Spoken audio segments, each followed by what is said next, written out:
Assalamualaikum warahmatullahi wabarakatuh. Waalaikumsalam warahmatullahi wabarakatuh. Semoga Allah merahmati para ulama, ustaz, seluruh kaum muslimin.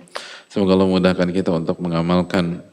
Semoga Allah memudahkan kita untuk mengamalkan apa yang diajarkan hari ini dan melindungi kita dari gangguan orang lain. Amin ya rabbal alamin. Ustadz, ana dan suami sudah menikah hampir 5 tahun. Qadarullah kami belum dikaruniai keturunan. Beberapa kali komentar orang-orang kerap membuat hati kami berdua sedih. Padahal kami tidak selamanya baik-baik saja mendengar ucapan mereka. Beberapa kali ana sampai menangis karena komentar kurang baik dari orang lain. Terlebih jika orang itu adalah orang yang kita kenal atau dekat dengan kita.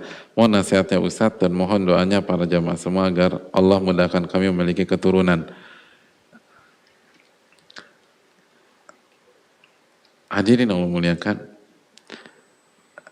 saya nggak mau memenuhi permintaan penanya, tapi saya ingin mendoakan semoga Allah memberikan keturunan yang soleh dan soleha. Jangan hanya minta keturunan, hadirin. Betapa banyak orang tersiksa seumur hidupnya gara-gara keturunannya. Ini yang jadi masalah. Ini yang jadi masalah. Sebatas keturunan itu ujian. Innama amwalukum wa auladukum fitnah. Allah berfirman dalam Taghabun, sesungguhnya harta kalian dan keturunan kalian, anak kalian uji, fitnah. Minta keturunan yang soleh, jangan penting keturunan. Apa yang dinikmati orang tua ketika punya anak namanya Fir'aun, hadirin, atau Abu Jahal, Abu Lahab? Ada. Jadi hadirin yang Allah muliakan, jangan berpikir sebatas keturunan.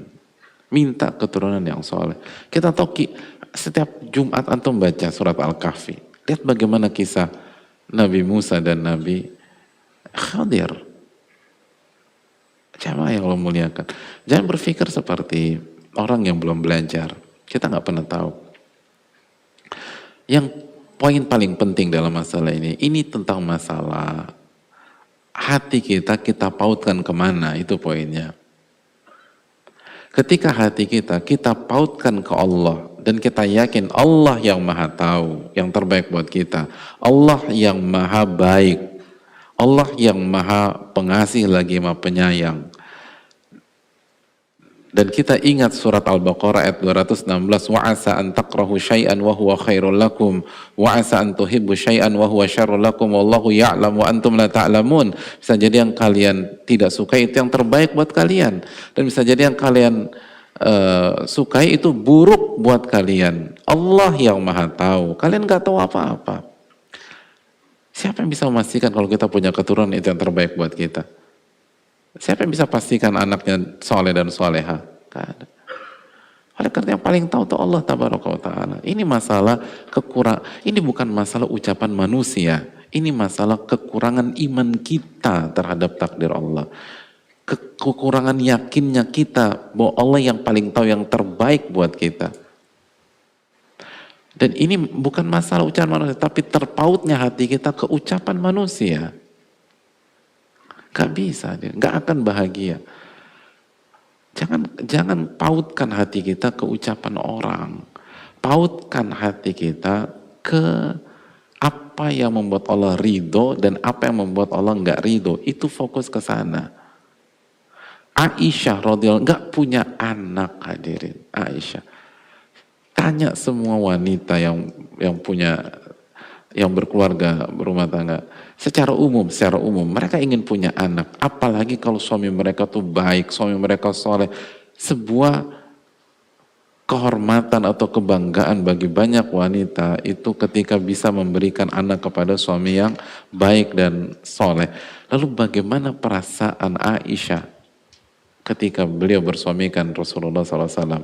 Tapi Allah takdirkan gak punya anak. Dan gak pernah tuh ada curhatan Aisyah tentang masalah ini.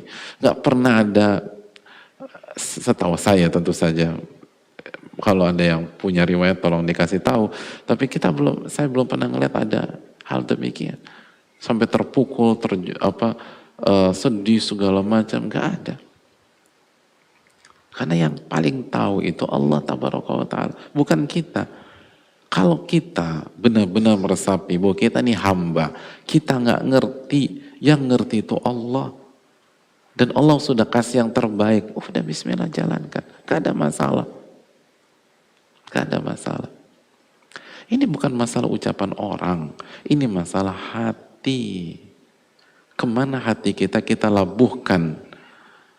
Ke apa yang Allah ridhoi atau ke opini dan framing yang dibuat oleh pihak lain, gitu aja. Jangan hidup terbelenggu dan terpenjara dan tersandera ucapan-ucapan orang.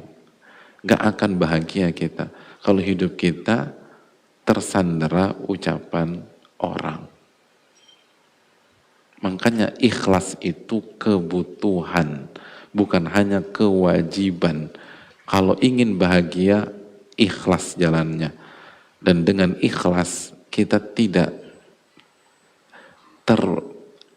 tersandera ucapan-ucapan orang. Tapi juga tidak apatis. Kalau orang kasih kritik yang membangun, kita terima. Tapi kebahagiaan kita, nangis atau bahagianya kita, itu bukan karena ucapan orang. Kalau orang muji kita, kita bahagia. Kalau orang nyinyir sama kita, kita nangis. Itu bukan seorang muslim, bukan seorang mukmin yang baik, bukan seorang penuntut ilmu. Seorang penuntut ilmu itu, seorang mukmin itu seperti surat Al-Maidah ayat 54 kan. Mohon dicek, khawatir salah.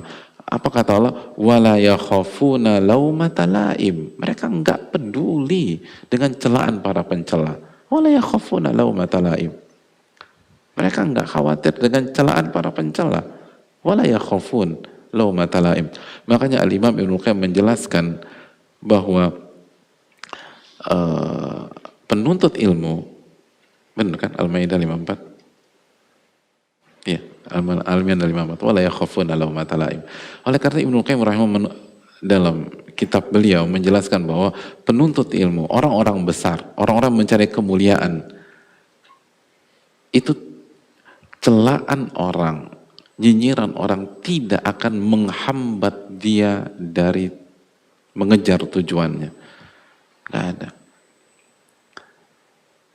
Karena dia tahu tugas dia mencari ridho Allah, bukan ridho yang lain. Bukan cari itu, tapi cari ridho Allah tabaraka. Kalau Allah ridho, alhamdulillah. Maka enggak. Dan tetap baik sama yang lain. Tetap baik. Itu hal yang perlu kita camkan. Sekali lagi, banyak pasangan-pasangan hebat tuh nggak punya anak, hadirin. Contohnya Nabi SAW dengan Aisyah. Dan Nabi SAW dengan seluruh istri beliau kecuali Khadijah. Oleh karena itu yang kita perlu tanamkan bersama-sama. Semoga Allah kasih taufik kepada kita.